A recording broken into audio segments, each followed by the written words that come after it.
we're ready to look at the next sets of tissue, which is the nervous tissue. That'll be number 3. And we wanted to look at this stuff first because nervous tissue, okay, you'd think it had to have a lot of neurons in it. But one of the things it has is an awful lot of connective tissue, okay? So as we look at the nervous system, so you look at the brain, you look at nerve cords and organisms, you're going to see a lot of stuff holding it together and supporting the neurons that are present.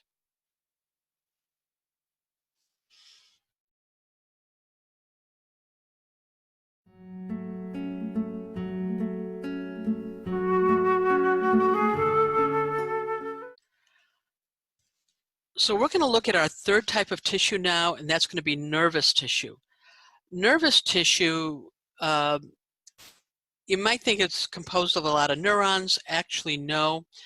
There are a lot of neurons in there, but there's a lot of other stuff as well. It's sometimes hard to find the neurons because there's a lot of connective tissue in nervous tissue as well. Finding the neurons is sometimes like playing a really hard game of Where's Waldo. So this is part of a nerve tissue. It's a nerve bundle, and you're kind of looking at the tip ends of them. So it's like taking my muscle, cutting it in half like so, you know, and then looking at it head on and trying to find the nerve cells. And you can see that there's connective tissue around the outside here, and there's a bunch of nuclei, and a lot of this stuff is neuronal, but a lot of this is actually connective tissue as well. Now, if I were to take a nerve bundle, and instead of cutting my arm this way, I sliced the nerve this way to look at it, this same kind of tissue, if I stained it specifically for the nerves, and you can do that. Histologists are very clever people. They can use something called osmium and silver stain to specifically target nerve cells, okay? You'd see something that looked more like this, okay? So what I'm looking at here is these very long fibers, this nervous tissue in a teased out bundle. Now, how do you know this isn't just another connective tissue? Well, you know that from the staining type, and also that this has a lot more structure than your typical connective tissue does. So what else does it look like? This is from an area of the brain. These are called pyramid cells, by the way, these real tall things right behind me. And these pyramid cells, down, are just really large neurons inside the brain. But look at all this other stuff. You're seeing some neurons here and here and here, but there's just a lot of stuff in here that's just non-cellular. And some of those are your glial cells. The cellular stuff, some of that other cellular stuff is your glial cells, and then there's some just proteins that they use for insulation, so that one depolarization wave doesn't trigger another depolarization wave. So this is your basic nerve tissue. So I want to show you one other picture, which is this one. Okay. Now, what's different about this picture? Anybody? Think about it for a moment. Pause if you need to and really look at it and ask yourself, what's wrong with this picture? First of all, find the neurons, find the glia, and then say, huh?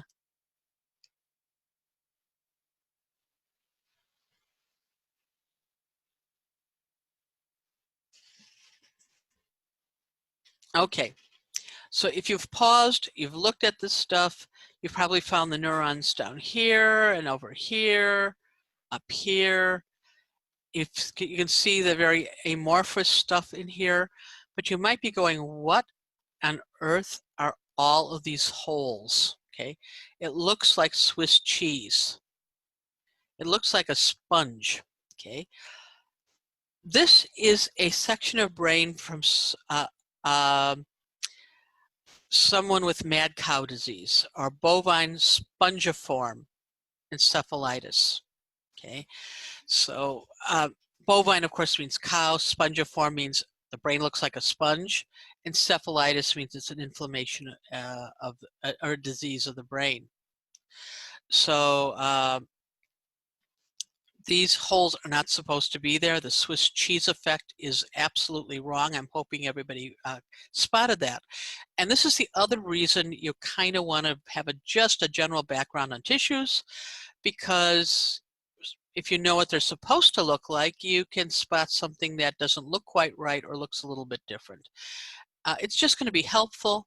You don't need to be 100% good at this. I'm not going to test you on what is this strange little hole in this tissue. But I might ask you what a particular tissue layer is in an animal if we've covered it. Okay. So the last type of tissue that we haven't yet looked at is muscular tissue. And we'll do that in a moment. So the last kind of tissue I want to talk about a little bit is muscle tissue. Muscle tissue, like nervous tissue, is reactive. They both respond to electrical impulses.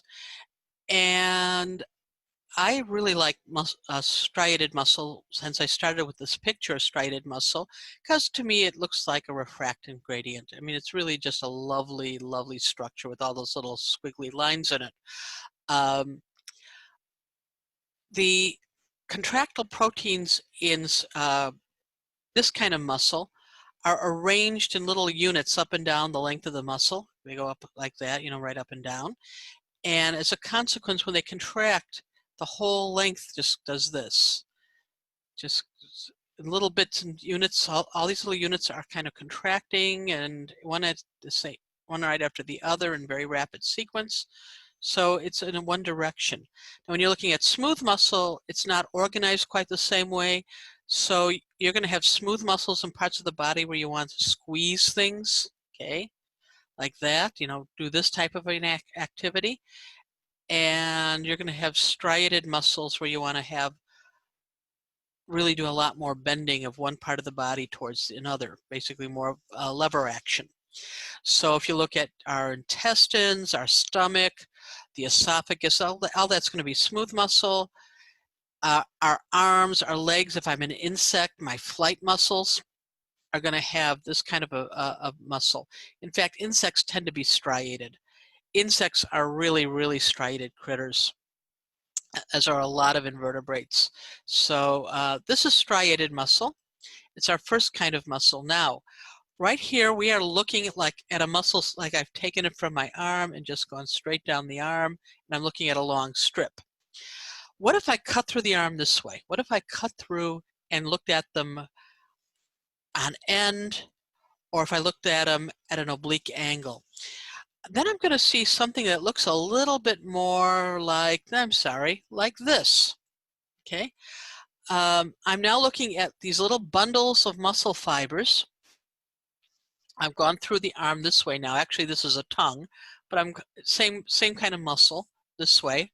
So I've cut the tongue this way, okay, as opposed to this way. And I'm looking at these little muscle bundles, okay, and each of those little bundles is going to be working as a unit. It's much easier to control units than it is, thousands and thousands of individual fibers. And so this is what this looks like, striated muscle. If you cut it in cross section, this is what it looks like in long section. Okay, cross section, long section. So when you're looking under the scope, what you see can look very, very different depending on how the cut is made. There is other kinds of muscles. Vertebrates have cardiac muscle. That's kind of a vertebrate thing. Not everybody's going to have the muscles of the cardium, which are very specialized. So we're going to put that off to the side, and we're going to not worry about it. But we might have A lot of organisms also have this. This is smooth muscle, okay? So notice I'm kind of sitting outside the muscle zone here. What is this? This is all epithelial tissue. Now, how do you know that's epithelial? You know this one already, right? Highly cellular, it's lining surfaces, okay? Beautiful epithelia. Here is muscle. This is the smooth muscle from the intestine. So this would be literally a longitudinal section through a muscle. It's a cross section through the intestine, but it's surrounding it, so it's squeezing this way. And so if this is my intestine, the muscles are designed to squeeze this way. So this is a long section of a muscle through a cross section of the intestine. And once again, once you know what something looks like, okay, and please don't even worry about the color. Colors can be very misleading. That's all a matter of what dye they chose to use. But you can start looking at something and going, you know, something isn't right. Something doesn't belong here. So what's wrong with this picture? You can see the muscle fibers up over here and over here, okay? So what's that in the middle? Any ideas? Well, that's a parasite. That's a Trichinellus worm. And its cells are a little bit smaller. We can't really see them at this magnification, but you can tell that doesn't belong there. That this little baby has made its home inside of a muscle, and we'd really like to get rid of it if we could. They are very, very nasty little critters, but it's a nematode. I can actually see that it's a nematode here, and that here's Junior. He's all curled up, nice and safe and snug.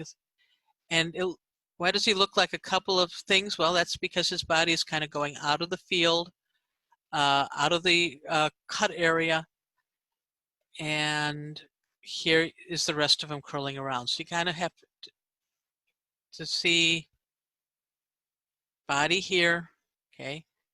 Kind of think of it as going underneath, coming back up, and curling around. So this doesn't belong, but the only reason we really know that it doesn't belong, okay, is because we know that it should look more like this, and there's no little curled up squiggly wormy thing in this. So that said, what's that? Okay, that's a blood vessel, okay? And so that's it for the tissues. That's all you really kind of need to kind of look at and know when you start, because knowing this little bit is going to help you, at least having some familiarity with it, is going to help you understand the materials a little bit better. You're not going to have to be sitting there looking totally confused at every new organism we see, going, what's that tissue, what's that, because you're going to be able to recognize the tissues, and that's going to help you put the pictures together.